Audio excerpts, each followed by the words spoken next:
Lord, help us to be mindful that it is not our place to judge others.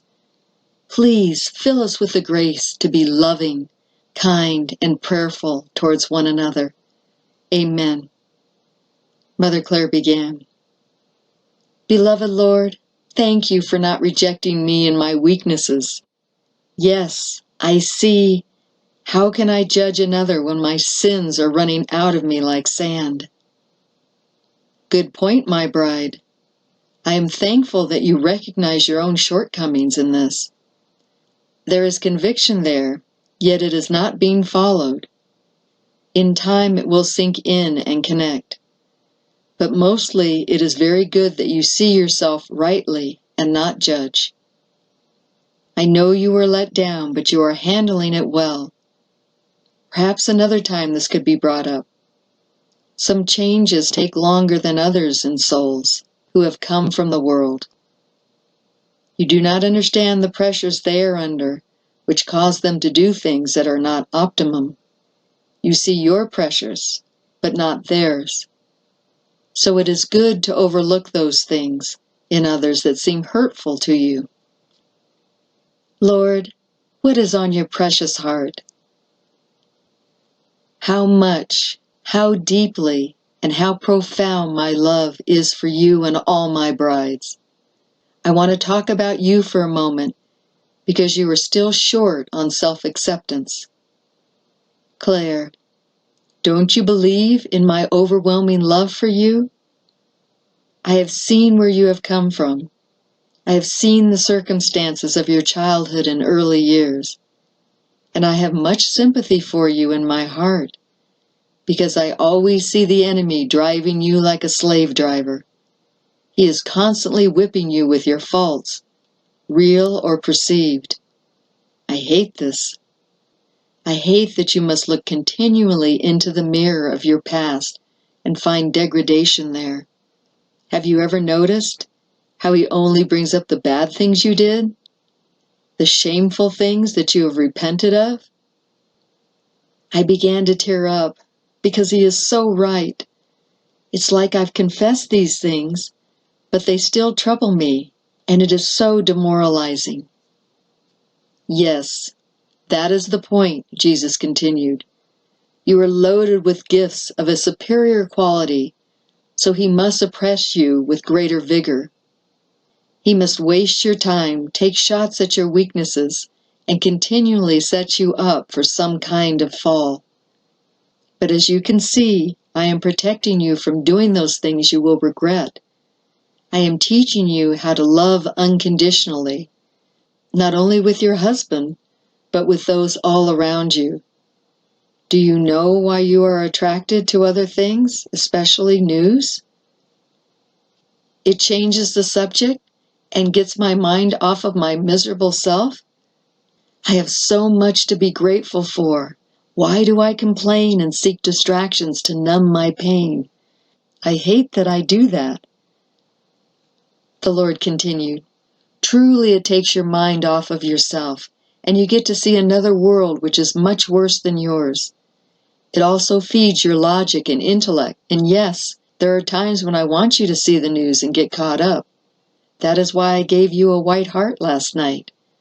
I wanted you to know that it was okay for you to get your fill of the news, and also a perspective of others outside of yourself.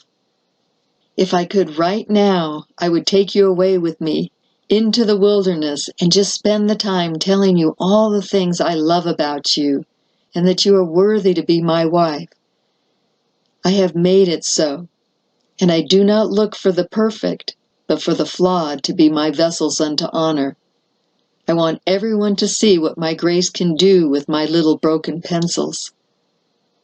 Believe me, the people you see that you consider perfect, like Pope John Paul II, have far more flaws than you think. They too wrestle with themselves and their imperfections. They too struggle with self-hatred. It is just hidden from view by outsiders. In fact, every one of my saints struggled with self-hatred because they knew all about my perfection and could see plainly how far away they were from the ideal.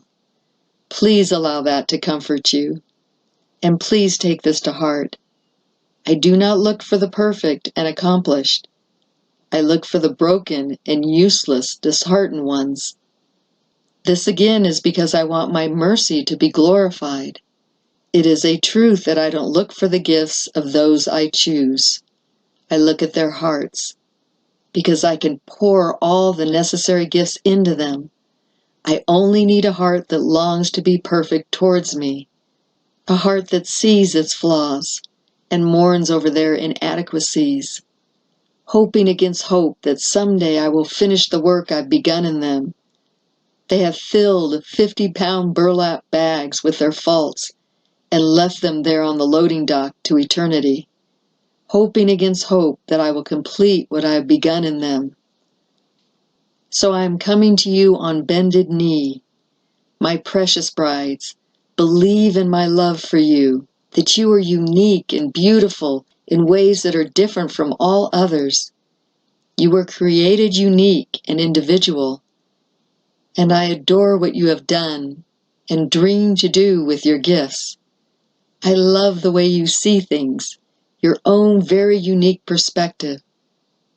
And I laugh with you when you see things that 100 people have passed by without noticing, and you ascribe them all to me and my Father's creativity.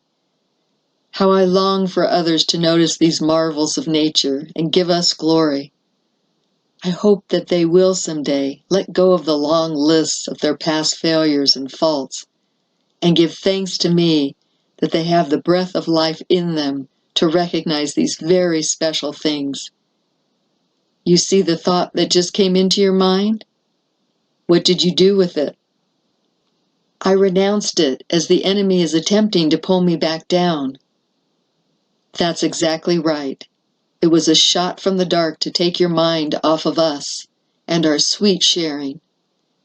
Thank you for doing that, because I hate when that happens, and I want you to reject these thoughts. Sweet spouses of my heart, come here.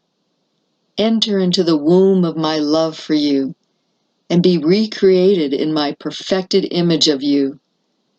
Seriously, I long for you to flee the insinuations of the world and only concentrate on this love we share. Please dive in, go deep, and don't come up for air. I will supply all. Stay in this womb of love and operate from it. How gloriously you will manifest my love for all humanity, even the most lowly and desperate. Come, my brides, stay here. You need me, and I need you.